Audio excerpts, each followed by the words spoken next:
Knocktopher Abbey offers self-catering apartments and cottages and is set in extensive gardens.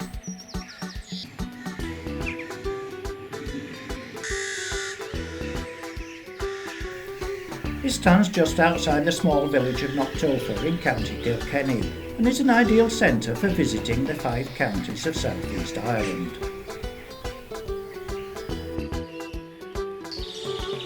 Close by is the Cistercian Jerpoint Abbey, founded in 1165.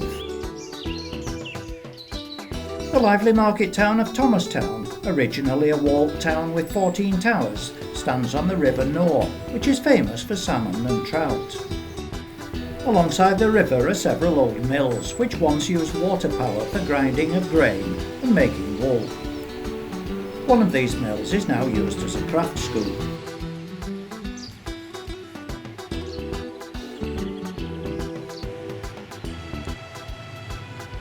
The 18th century bridge at nearby Craignamanagh spans the River Barrow. We were told we must visit here to see the kebab shop, which is covered in hanging baskets.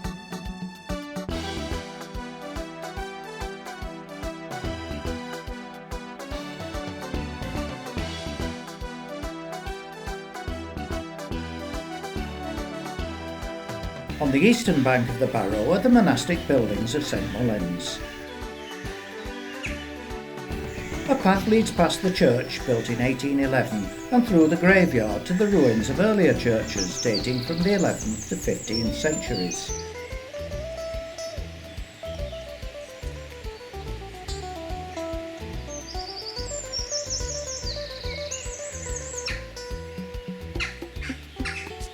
Heading back towards Thomastown is Innisteig, with its 10-arched 18th century bridge.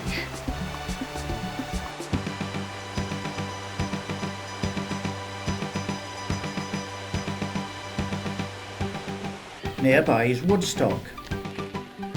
The old house is derelict and there's a children's playground nearby.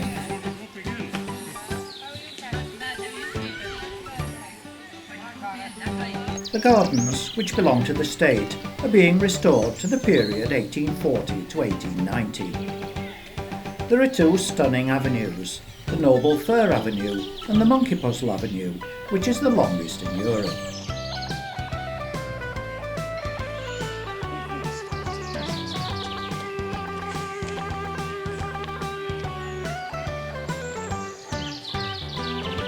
There's a rockery hidden under the trees. Ornamental gates lead into the walled garden. If you fancy a cup of tea, you can get one in the cast iron conservatory just outside the walled garden. There's a dovecot in the grounds. From here a footpath leads through the Arboretum, which contains specimens of many different kinds of trees.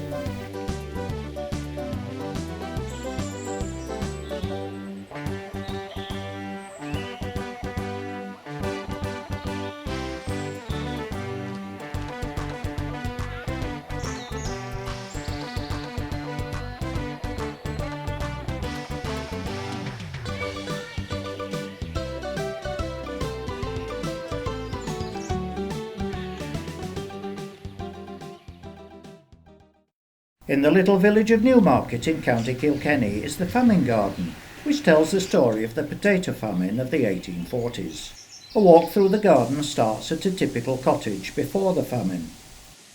One family would live in this cottage, which had a single room downstairs containing living and kitchen areas.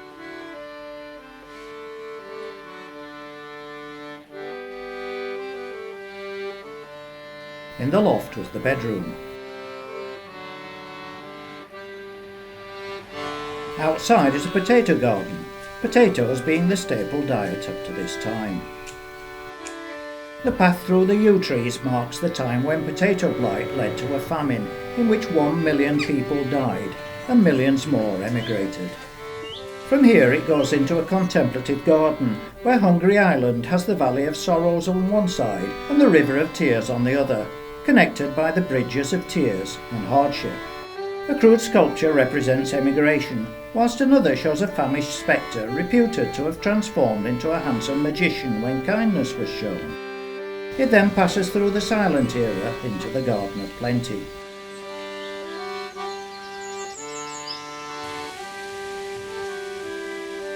Finally, the path leads through the communal meeting place and into the Garden of Hope and Reconciliation.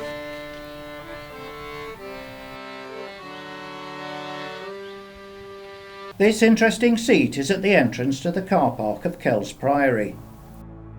The priory was founded in 1193 by Augustinians brought over from Cornwall, but the present ruins date mainly from the 14th and 15th centuries. The remains, especially the complete wall with towers which encloses a 2-hectare site, gives a good feel for what the medieval settlement was like. The walls were built to protect the people and their livestock at times of great unrest in the early 1300s.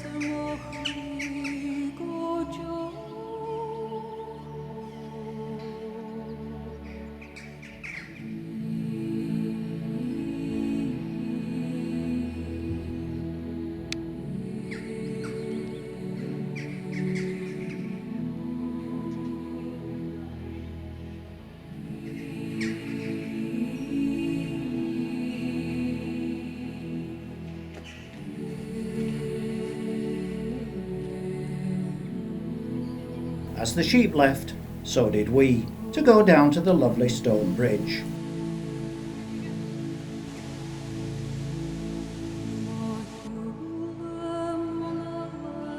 Nearby, a small craft centre stands next to an ancient watermill.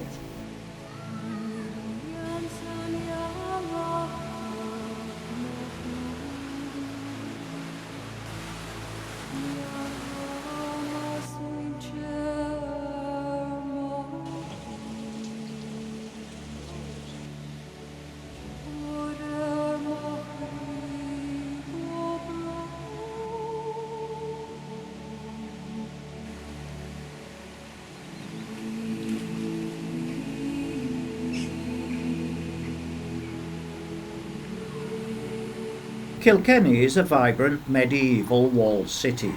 At the southern end of the town stands the castle dating from 1192, but remodelled in Victorian times. To the rear is the Great Park.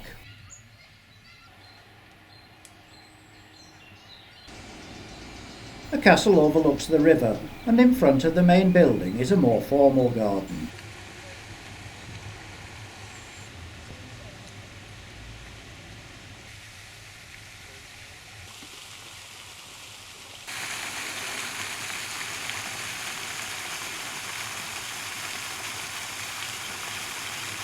The medieval mile walk round the city starts at the castle and goes on to the High Street.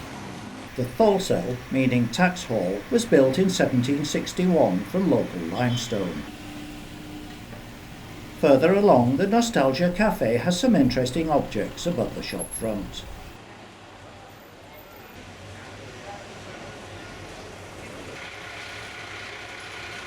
A road train carries visitors around the city centre. The courthouse, built in 1210, is opposite Roth House, a 17th century merchant's townhouse. Many of the old buildings have been converted into offices, but there are still plenty of pubs at the top end of the High Street. In the city wall is Blackfriars Gate, the only remnant of the gates from the medieval city to the Black Abbey, named after the black cloaks worn by the Dominican order. Across a small stream is St. Canice's Roman Catholic Church, which is close to the Anglican St. Canice's Cathedral, built in the 13th century on the site where St. Canice led worship in the 6th century. A tower was added in the 9th century and is one of only 2 medieval round towers in Ireland which can be climbed. Returning to the city centre, the pedestrianised St. Kieran Street parallels the High Street and is filled with bars and cafes. The cool, dark Butter Slip was once home to the butter market. The road leads back to the High Street. Altamont Garden in County Carlow is a blend of formal and informal gardens in a 100-acre estate. Entry is free.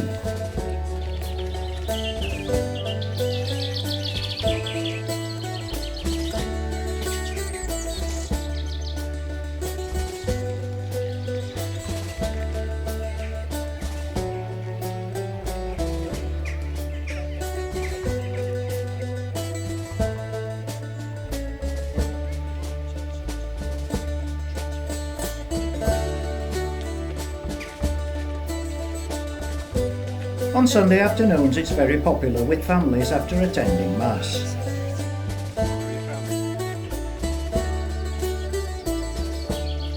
Within the garden there's a pleasant walk round the lake, which is filled with water lilies.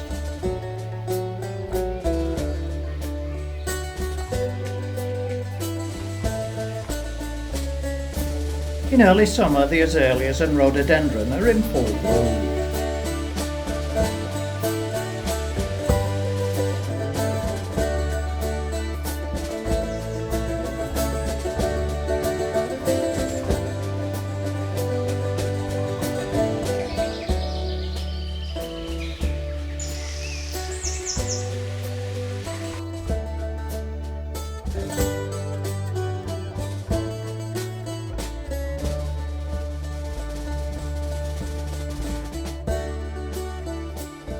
Like many gardens in the area, there are peacocks in the grounds.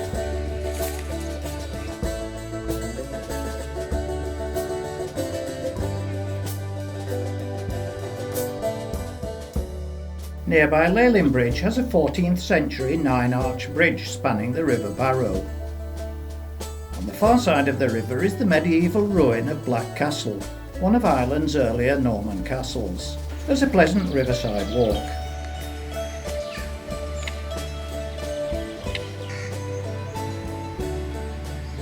Further down the river is 18th century Thomastown. The town stands on one side of the river, whilst the other side has been declared a nature reserve.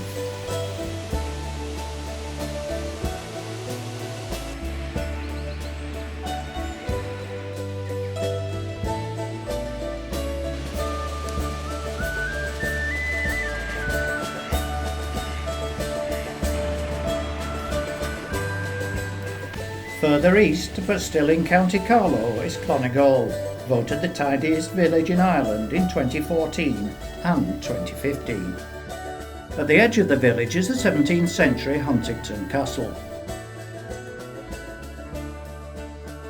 Visitors arrive in the cafe courtyard where chickens and peacocks wander freely.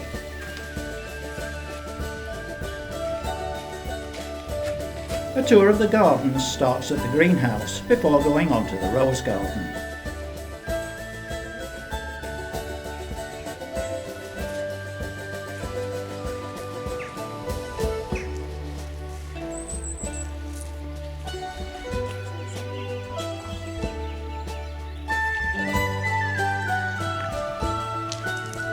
The yew walk is thought to be over 500 years old.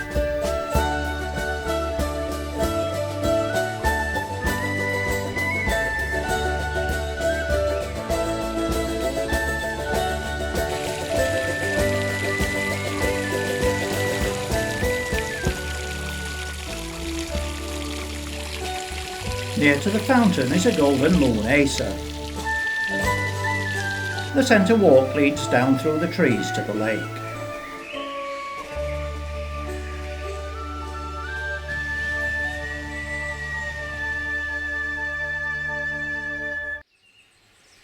Close to Mullinavat in South County Kilkenny is Poolanassie Waterfall, where the Blackwater River falls over a shelf of rock. A photography student showed us how to achieve this interesting effect using an oversized marble.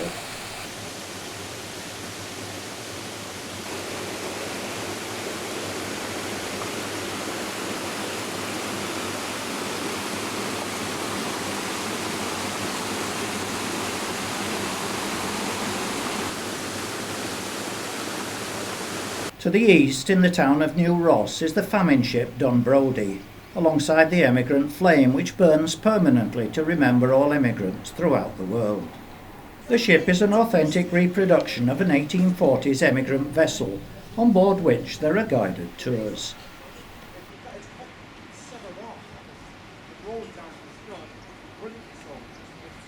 Towards the forward end of the ship is the galley, where food was prepared for the crew and first-class passengers.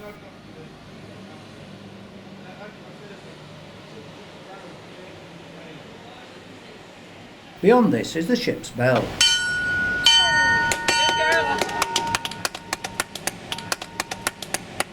All right, my friends, it's time to go down below deck now. A steep staircase leads into the cargo area, originally designed to carry timber from Canada, cotton from the USA and guano from Peru. In 1845 she was fitted out with bunks to carry over 300 emigrants fleeing the potato famine, and over 6 years carried several thousand people to North America. A performer told us how steerage passengers, who paid up to 4 months' wages for their trip, made their journey. David, my husband, worked as a farm labourer. He got 1 shilling a day when he worked, but he often didn't work because of the sickness. There was a lot of illness on board, and often bodily fluids from those on the top bunks dripped down onto those below. Steerage passengers were responsible for their own food, and up to 10 people would share 1 bunk. These may be a single family together with all their possessions, or a group of complete strangers. Another performer told us about the life in first class. The waves were so big that on more than one occasion we feared for our lives. And I knew it was going to be this bad. I would have had second thoughts about selling our store and leaving New Ross, I can tell you. First class passengers had fresh fish or meat every day. I just asked how many people would be in first class? 2 families with maybe 4 people per family. Is that all? Less than 10. The crew slept right up in the bow. Steerage passengers went above decks for an hour each day.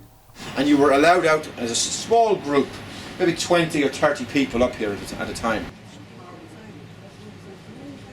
Further south, on the eastern side of the Barrow estuary, is Ballyhack. This little town has a 15th century tower house. The ferry from Passage East has operated for 30 years and offers a short cut across the Barrow to avoid a long drive.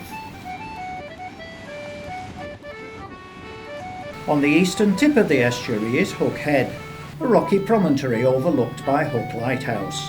It's been called the oldest lighthouse in the world, as there's been a light here since monks used it as a beacon site from the 5th century onwards. The present structure has been protecting shipping from the rocks at the entrance to Waterford Harbour for about 800 years.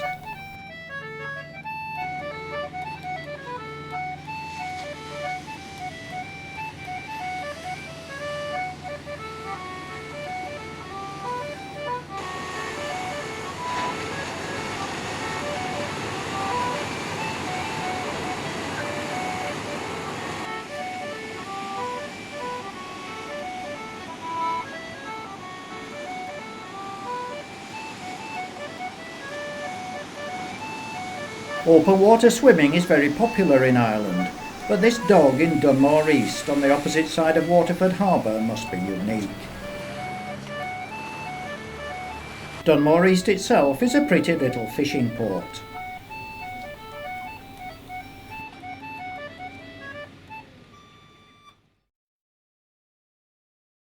The Waterford and Suir Valley Railway is a narrow gauge line which starts at Kilmeaden, just outside Waterford.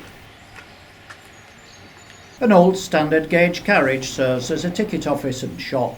The station was a stop on the Waterford to Cork line, which was closed in 1967. It was restored and reopened in 2003. The 2 carriages are mainly open-sided, but have closed-in areas at the ends.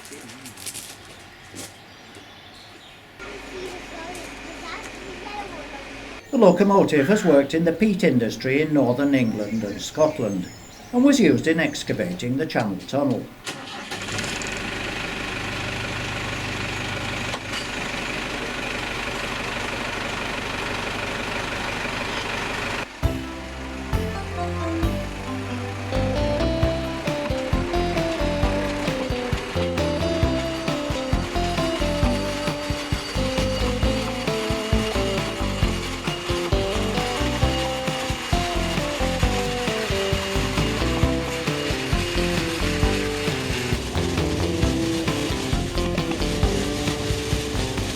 The line runs alongside the River Suir past rolling farmland in an area rich in history and only accessible by train.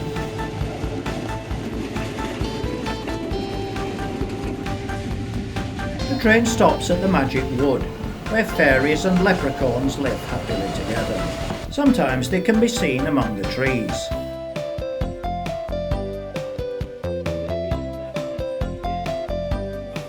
The train continues along the banks of the Suir to the end of the line just outside Carrick.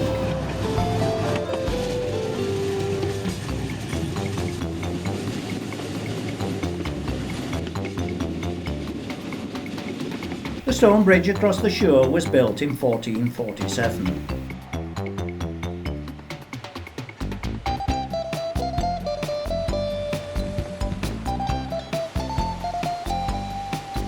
It was just time for a quick walk round the town before boarding the train for the return journey, which it does travelling backwards.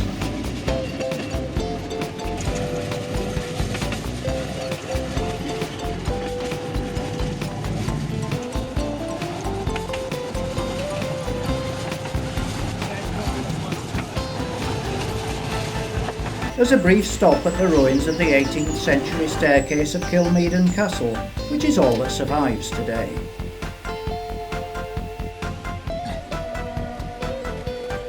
The train then completes its 40-minute round trip as it arrives back at the station, where lots of people have come for the children's afternoon special.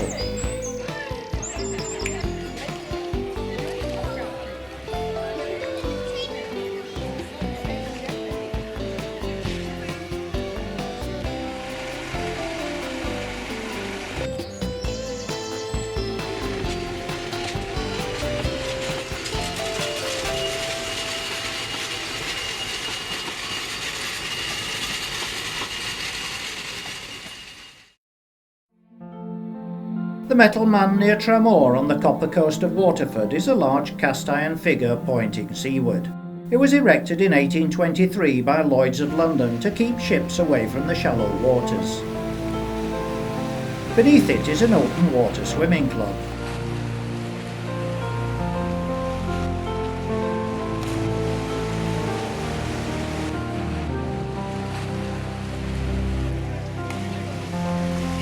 On the Copper Coast Drive is Fenner Bog, a raised bog where peat was cut.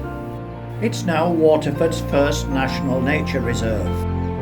Further along the coast is Anstown Beach, where, when the tide is out, there are a few sea caves to explore.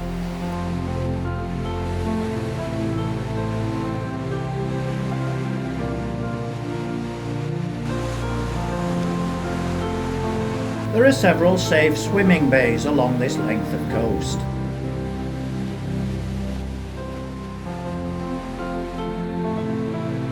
There are little fishing ports around Dungarven harbour.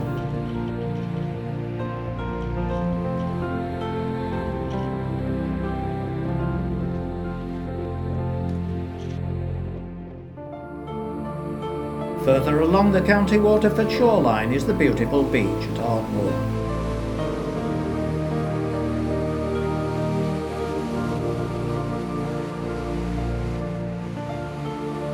Although this looks like a row of cottages, it's really just a painted breeze-block wall.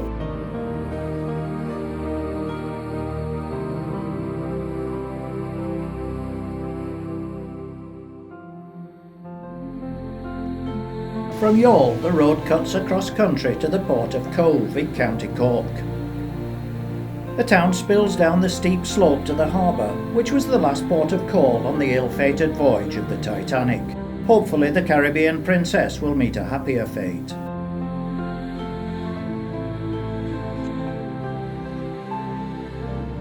There's an attractive promenade next to a park.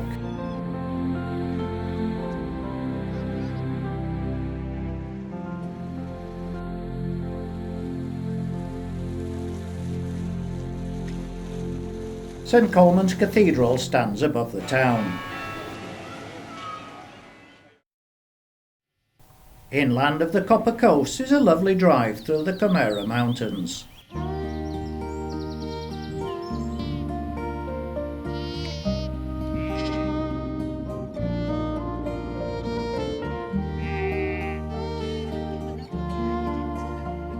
An undulating path leads from the road through the craggy mountains, eventually coming to the Marne Falls.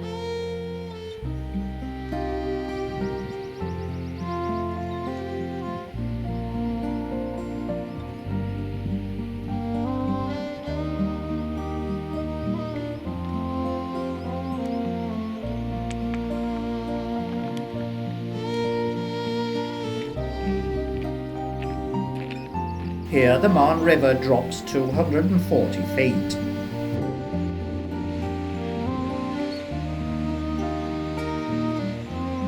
It then flows down the glacial valley and through small towns, where at one time it powered 5 mills.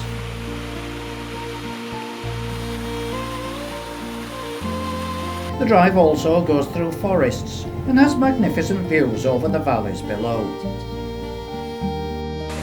Once down in the valleys, the road follows the river through rhododendron-clad hillsides.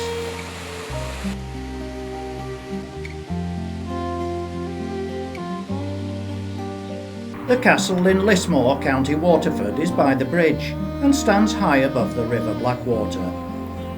Building work on the castle began in 1185 under Prince John, and it now belongs to the Duke of Devonshire. Although the house is private, the gardens are open to the public. The upper gardens are laid out in formal Elizabethan style.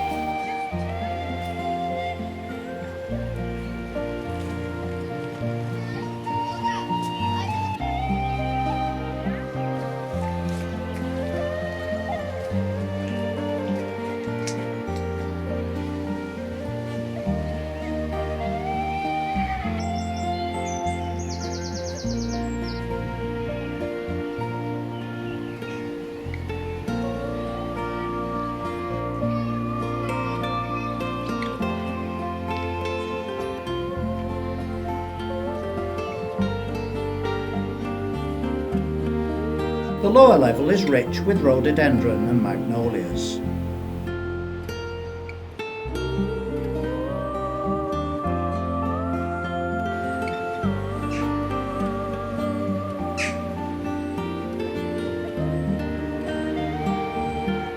A route called the V Drive climbs into the Knockmealdown Mountains. There are breathtaking views over the Golden Vale.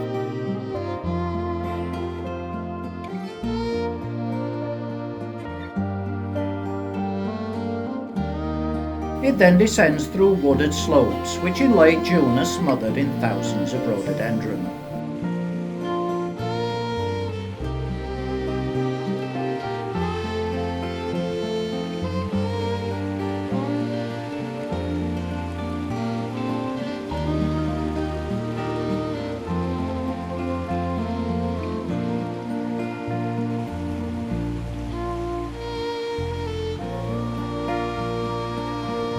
In places, one can take a stroll through the woods.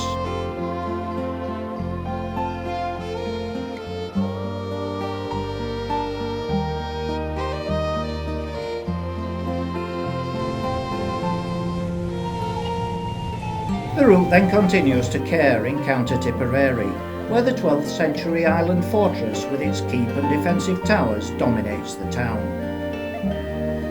Alongside the castle is a public park where ducks and geese gather.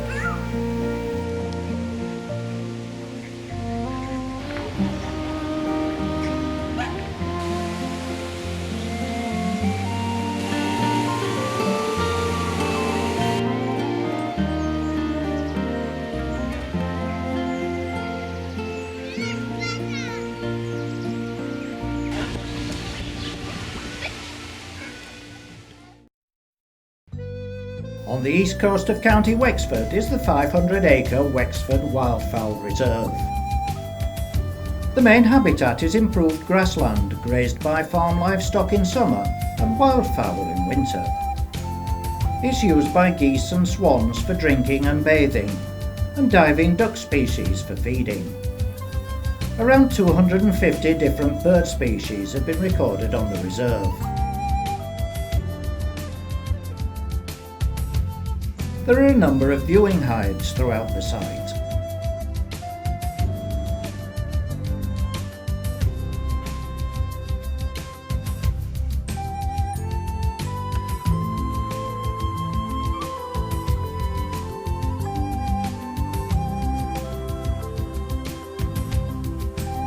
Just south of Wexford is Johnstown Castle, an 18th century castle set in a large park. The gardens are open to the public and there are some really lovely walks around the grounds.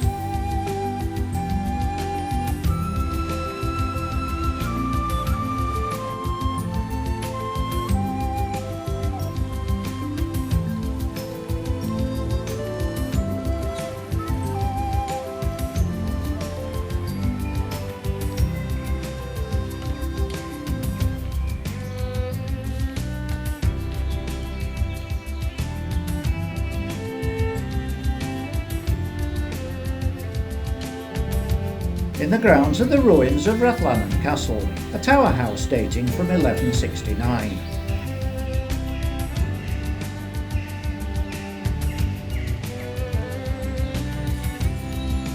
A mash coulee above the door was used to pour boiling oil on invaders.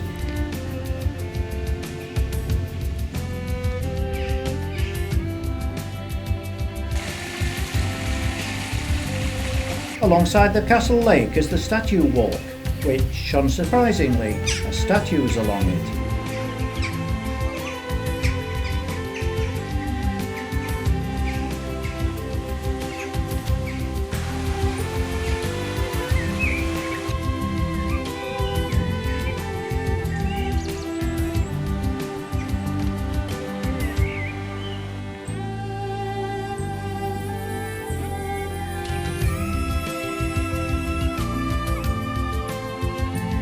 There are a number of follies scattered around the estate.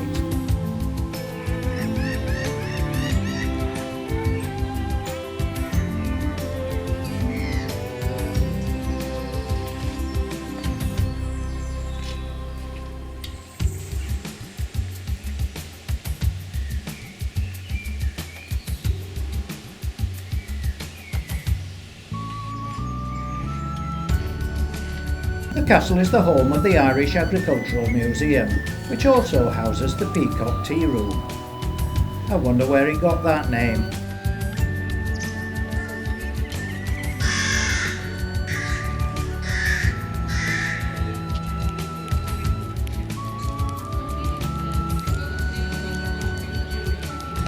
From here a footpath leads along the lake back to the main castle and the end of the tour.